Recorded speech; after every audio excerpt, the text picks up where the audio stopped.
নমস্কার, আমি মুক্তি। আমার এই রান্নায় আপনাদেরকে স্বাগত। আজকে আমি রান্না করতে চলেছি দই কাতলা। তার জন্য আমি এখানে দই নিয়ে নিয়েছি 100 গ্রাম, আর নিয়েছি একটু পেঁয়াজ ভালো করে ঘষে নিয়েছি, রসুন কুচি নিয়েছি, পেঁয়াজ কুচি নিয়েছি, একটু গোটা গরম মশলা নিয়েছি, আর কাতলা মাছটা একটু নুন মাখিয়ে রেখেছি, হলুদ দেবো না।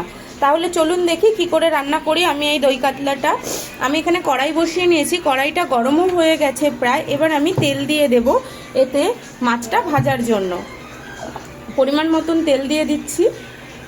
অনেকে সাদা তেলেও মাছটা ভাজে, কিন্তু আমি সর্ষের তেলই ব্যবহার করছি। তেলটা গরম হয়ে গেছে, এবার আমি একে একে মাছগুলোকে তেলের মধ্যে ছেড়ে দেব। মাছগুলোকে আমি তেলের মধ্যে ছেড়ে দিয়েছি, এবার মাছগুলো আমি ভেজে তুলে নেব।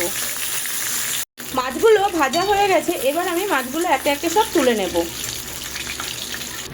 মাছগুলো ভেজে আমি তুলে নিয়েছি। এবার আমি এই মাছ ভাজা তেলের মধ্যে যে গোটা গরম মশলাটা ছিল সেটা আমি ফোড়নে দিয়ে দিচ্ছি।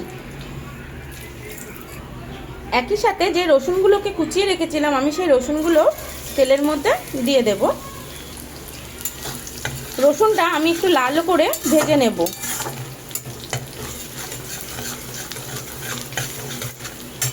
রসুনগুলো বেশ সুন্দর কালার ধরে গেছে। এবার আমি যে পেঁয়াজটা কুচিয়ে রেখেছি সেই পেঁয়াজটাও তেলের মধ্যে দিয়ে দেব। পেঁয়াজটাও একটু হালকা ভেজে নেব।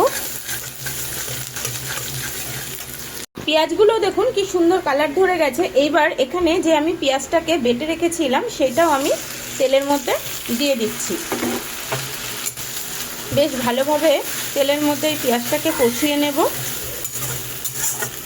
জলটা মজে গেলে, হালকাভাবে জলটা মজে গেলে এখানে যে দইটাকে আমি ফেটিয়ে রেখেছি সেই দইটাও আমি তেলের মধ্যে দিয়ে দেব। পেঁয়াজের জলটা বেশ অনেকটাই মজে গেছে। এইবার এখানে আমি যে দইটাকে ফাটিয়ে রেখেছিলাম সেই দইটাও আমি এর মধ্যে দিয়ে দিচ্ছি। একই সাথে দিয়ে দেব কটা কাঁচা লঙ্কা। ঝালও হবে আর কাঁচা লঙ্কার একটা যে স্মেল বেরায় সেই স্মেলটাও বেশ ভালো লাগবে।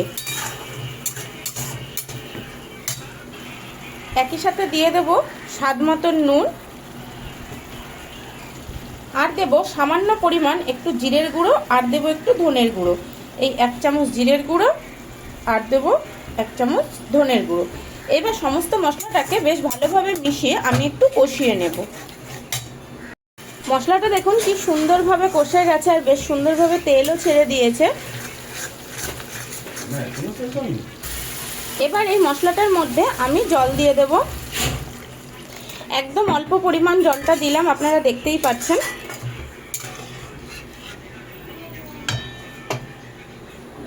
একই সাথে আমি এতে একটু গরম মশলা দিয়ে দিচ্ছি, গুঁড়ো গরম মশলা। ঝোলটা দেখুন কিরকম ফুটে গেছে। এবার আমি একে একে এর মধ্যে মাছগুলোকে ছেড়ে দিচ্ছি।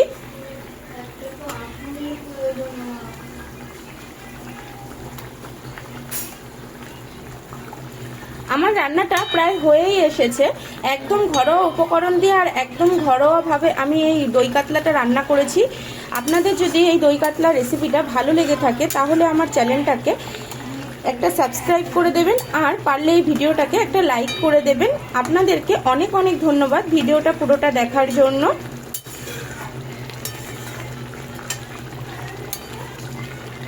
আজকের ভিডিও এই অবধি। কালকে যদি আবার একটা ভিডিও নিয়ে আসবো। নমস্কার।